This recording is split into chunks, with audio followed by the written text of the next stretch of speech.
Peace, family. Assalamu alaikum. Peace to the gods, peace to the earths, and all of the righteous families of the planet. It's your big brother Fahiym, back once again with another bill for the gods. This subject is probably going to be maybe 2, possibly 3 parts, because there's so much to talk about and discuss in this subject.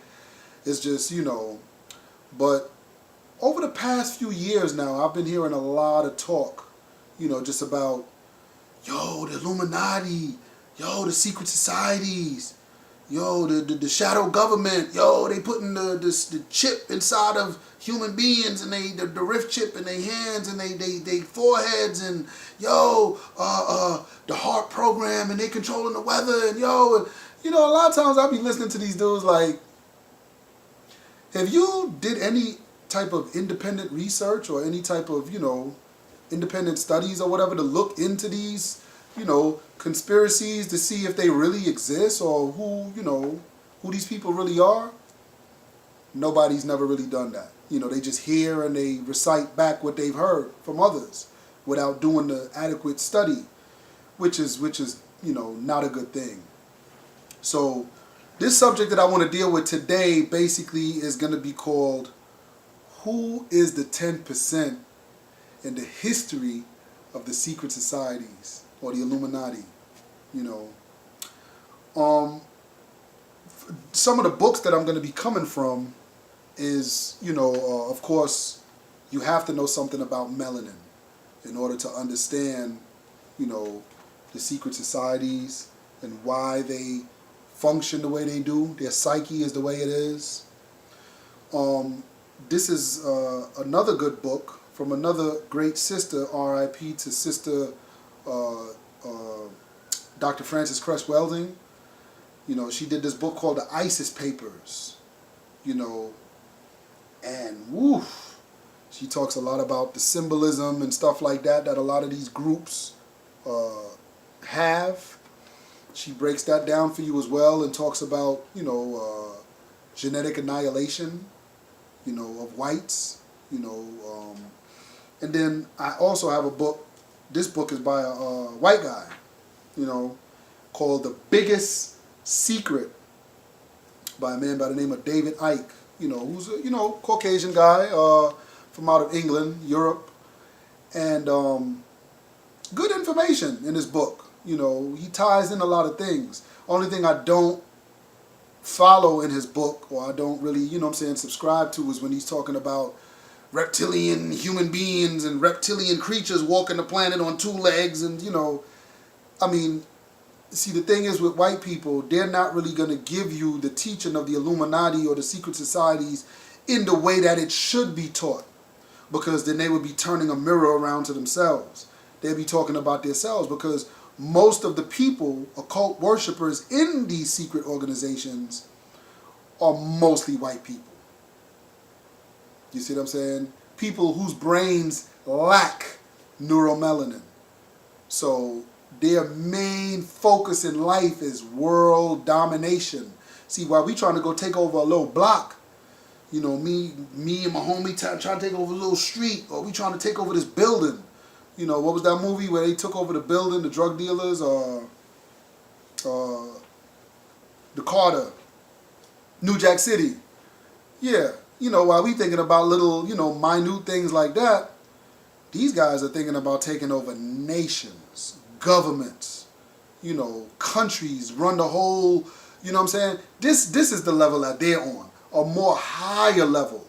And when they control these institutions or these things, they want to control some of the highest levels of thinking in these organizations, such as the religious institutions, the educational institutions. They want to control things like that, in America, and not just in America, in the world.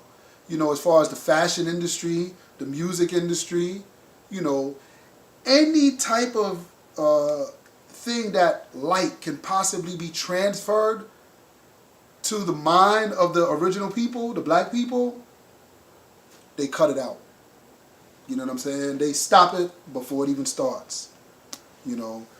So basically, like I said, the name and the title of this bill that I want to do today, my subject is, who is the 10% and the history of the Illuminati, or the history of the secret societies?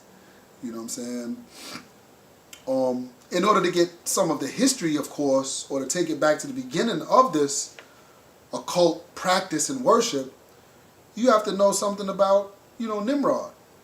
Nimrod was one of the mighty headhunters, the scripture says, who laid down a law of wickedness and evil for people to follow.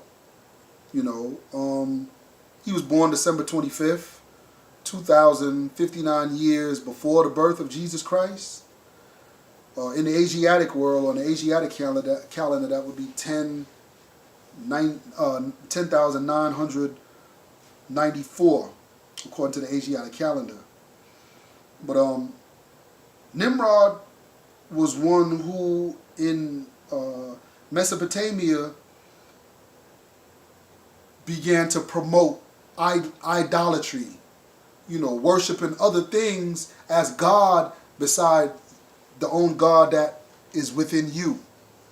This was one of his jobs, and one of his jobs of doing that is tricknology, or to be a manipulator or arch deceiver.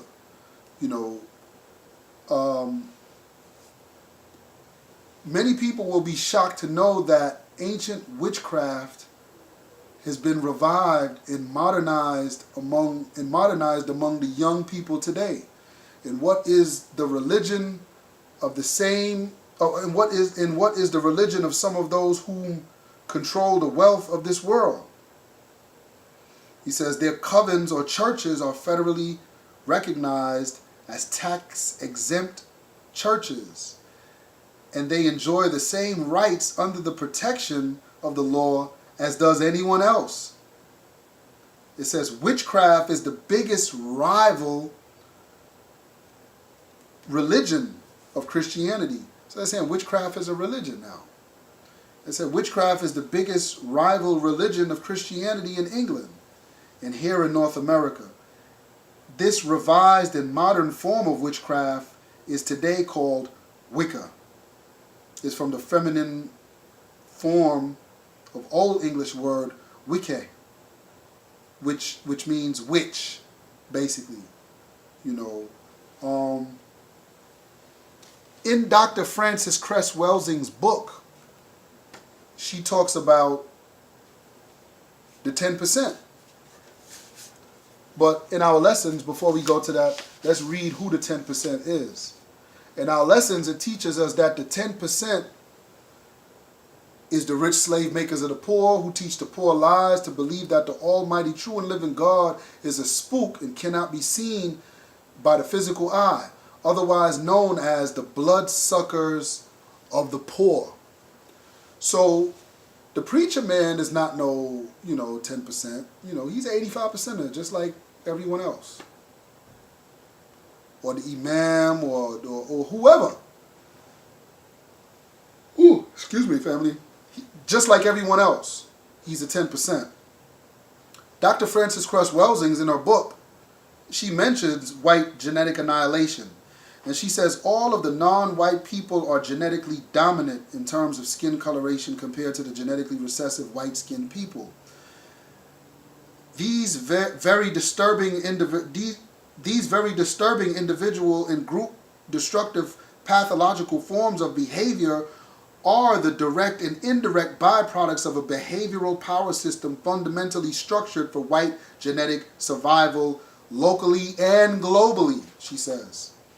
White supremacy, domination, and oppression of all non-white people is essential for global white genetic survival. Today, the white genetic survival imperative, instead of using chemicals in gas chambers, the chemicals are used on the streets, she said. Chemicals such as crack, cocaine, ecstasy, PCP, heroin, methamphetamines, and just different stuff like that. Ultimately, these chemicals were produced by whites and made available to urban blacks, particularly black males upon whom the future of black people is dependent. So she's telling you the function of who this 10% is and what they do, what their plan is. In the collective white psyche, black males represents the greatest threat to white genetic survival because only black males of any color can impose sexual intercourse, and black males have the greatest genetic potential of all non-whites to cause genetic white annihilation. Thus, black males must be attacked and destroyed in a power system designed to assure white genetic survival. In the white supremacy mindset, consciously and subconsciously, black males must be destroyed in significant numbers. She said the destruction of the black male now is indirect, so that the black male victims themselves can be held to participate in, can be led to participate in, and then be blamed for their own mass destruction. So this is the thing. The devil, as our lessons teaches us, he taught our people to eat the wrong foods. You know, this is not just physically, because we know in the Nation of Islam, the Most Honorable Elijah Muhammad's teachings are mental, spiritual, and physical. So yeah, he taught them how to eat the wrong foods mentally, physically, spiritually, and mentally. You know, well, we already know about the physical foods that the white man taught our people to eat, but the mental foods was the incorrect knowledge, false knowledge, different interpretations of the knowledge and the high science that would throw us off from ever learning the meaning, the true meaning of what that science is. And then, of course, you know, one of their other forms of manipulation, of course, is a subtle, like a witch, basically. You know, what Wicca or witchcraft teaches is how to bring a subtle, beautiful appearance to an individual, but it's outright evil, you know, and devilish. You know, she says the genetic non-white must be understood as a the genocide of non-whites must be understood as a necessary tactic of a people, white people. That is a minority of the world's population, and that because it lacks the genetic capacity to produce significant levels of melanin, is genetically recessive in terms of skin coloration compared to the black, brown, red, and yellow world majority. Thus, the global white minority must act genocidally against black people of color for the purpose of white genetic survival. It is the kill or be killed mentality. So, again, the white man teaches us how to eat the wrong foods. Spiritually, he'll teach us Christianity and give us the false teaching or false interpretation of Jesus Christ. But again, all of this is done in a subtle manner. This is not done forcefully or anything to begin with. But later on down the line, once the law has been established and now the people have been thrown off, now we can see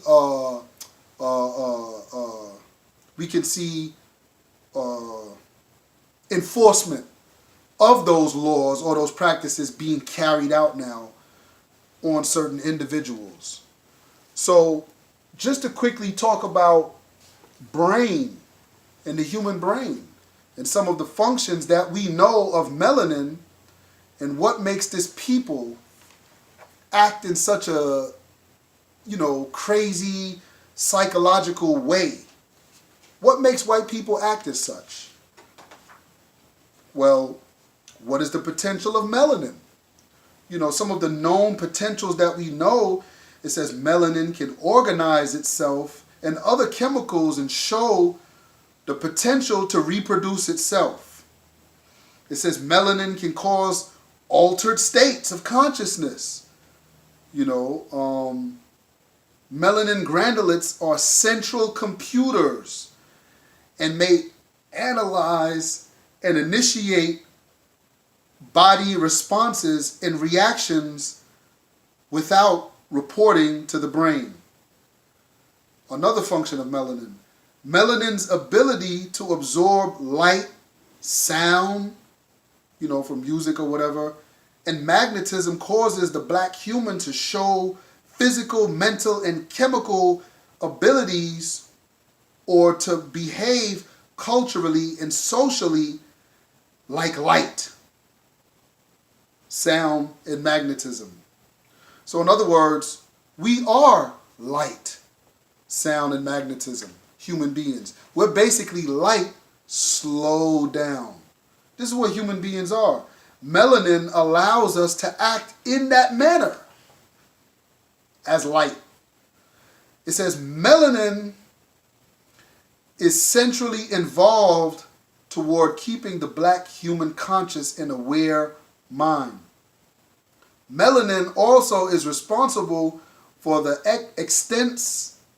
Melanin is responsible for the existence of civilization, philosophy, religion, truth, justice, and righteousness. Another function that's pointed out about melanin is a civilizing chemical that acts as a sedative to help keep the black human calm, relaxed, caring, and civilized. It says individuals or white people containing low levels of melanin will behave in a barbaric manner or create a society not conducive to blacks or black people. Melanin, another function that we know of, is melanin can conduct electricity without offering any resistance to the flow of electricity. This is what they call, superconductors. This is us, black people. The black body is a superconductor, right? People containing high levels of melanin or a high number of pigmented centers, such as the black humans, will always show a positive test for drugs and other chemicals and stuff, that are used. So we have to be careful because these are designer drugs and stuff that were imparted on us. They're given to us. It says, because of the many attributes that melanin has, the black human is able to experience his world at a constantly higher energy state than what is experienced by non-black humans. So, in understanding just some of the functions of melanin, we can see that a people who do not have melanin and that their brain cannot produce melanin, they're stuck in a society or a civilization of wicked, evil thoughts, always, and they can't escape that.